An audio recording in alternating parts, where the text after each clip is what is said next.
For 300 years, in the most God-fearing corner of the planet, neighbors dragged neighbors to the stake and burned them alive on the authority of a single sentence. It was 9 words long. Thou shalt not suffer a witch to live. Those words are Exodus chapter 22 verse 18. In the King James translation, the Reformation had just put into ordinary hands for the first time, not buried in commentary, not reserved for priests, printed in plain language, recited from pulpits, quoted by magistrates as they signed death warrants. The accused weren't burned in spite of Christianity.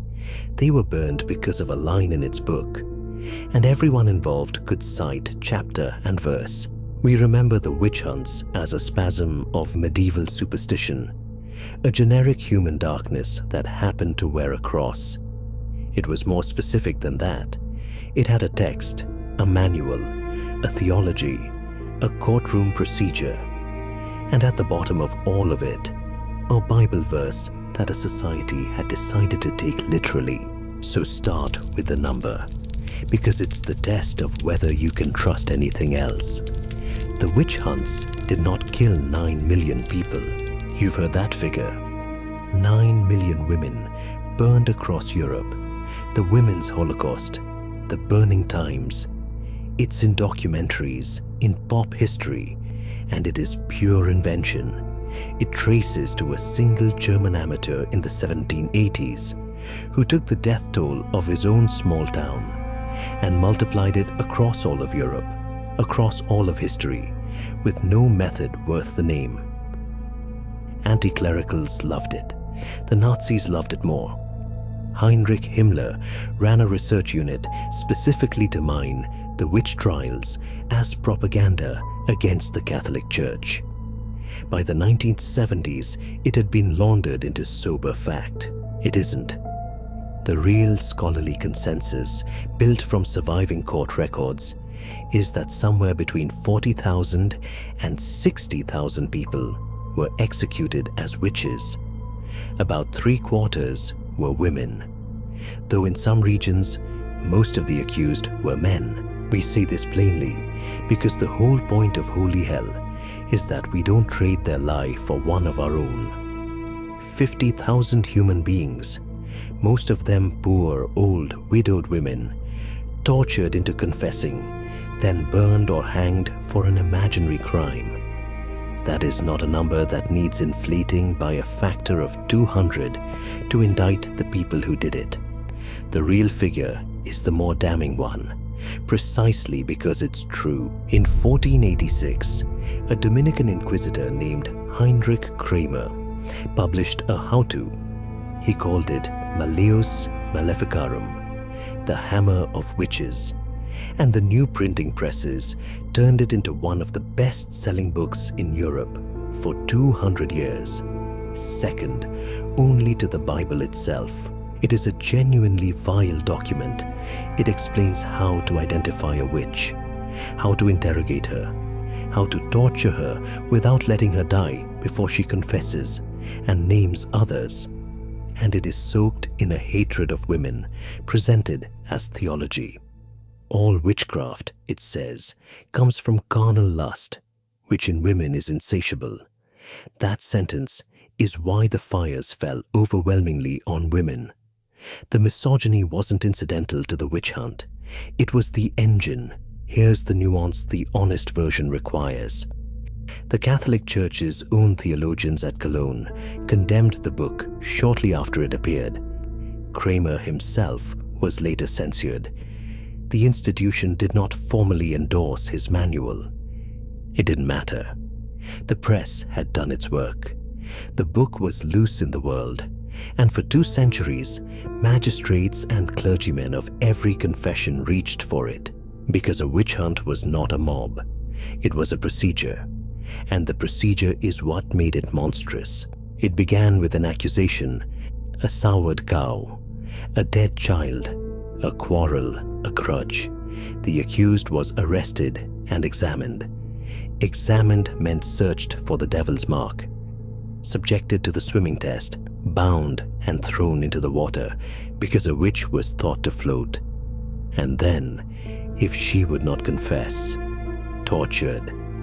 The thumbscrews, the rack, and here the machine reveals its design. Under enough pain, everyone confesses. Worse, the confessing witch was made to name her accomplices.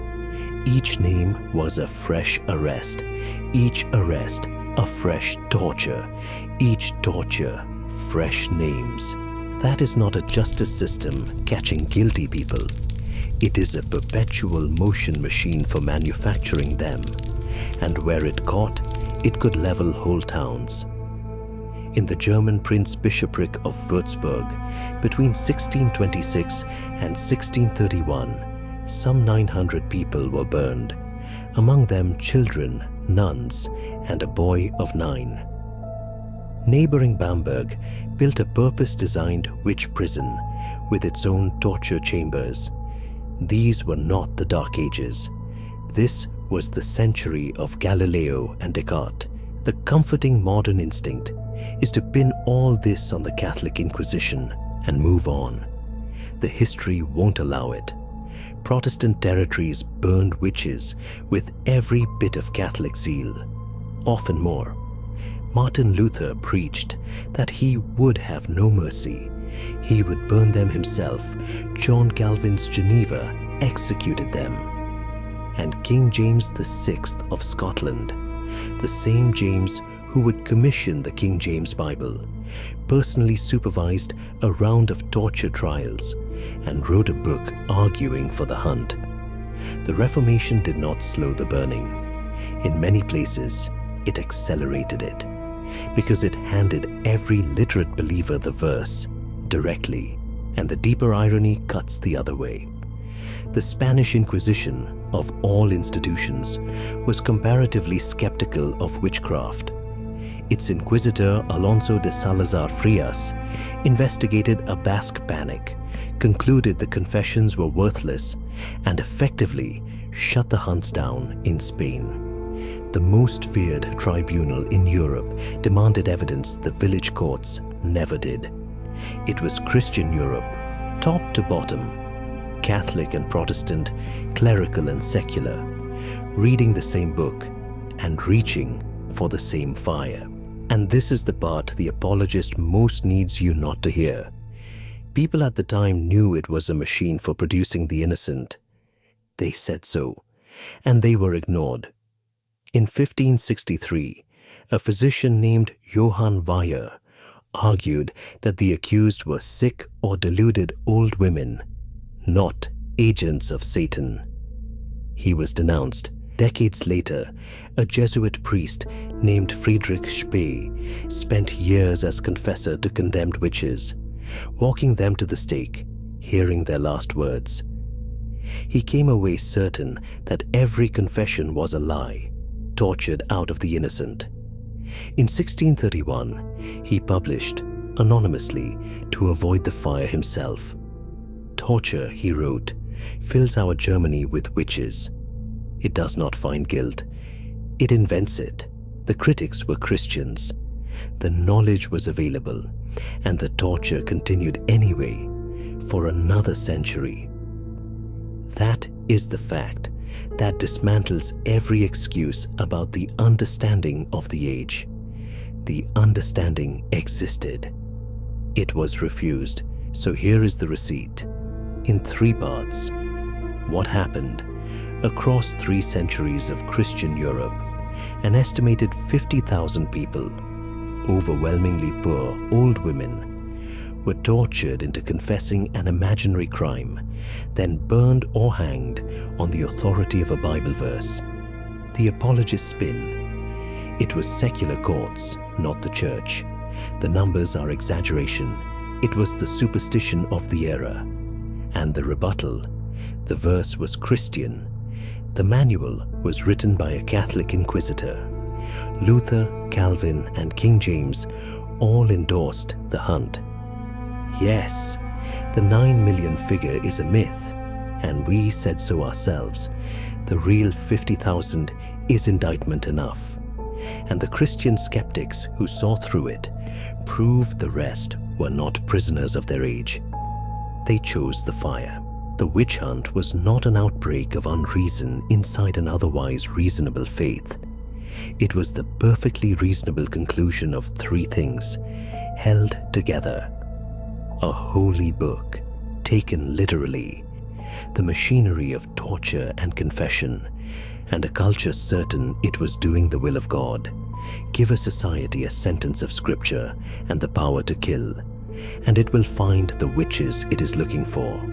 It always finds them. The verse did not have to mean this. The Hebrew word the King James translators rendered as witch is genuinely contested. It may have meant a poisoner, something narrower and stranger. A choice was made in translation, and the choice became a death warrant for 50,000 people. The last legal execution for witchcraft in Europe was a servant named Anna Göldi, beheaded in Switzerland in 1782, within living memory of the American Revolution. The verse is still in the book. We simply stopped reading it that way. That's the whole distance between then and now. Not a better book, just a refusal to do what it says.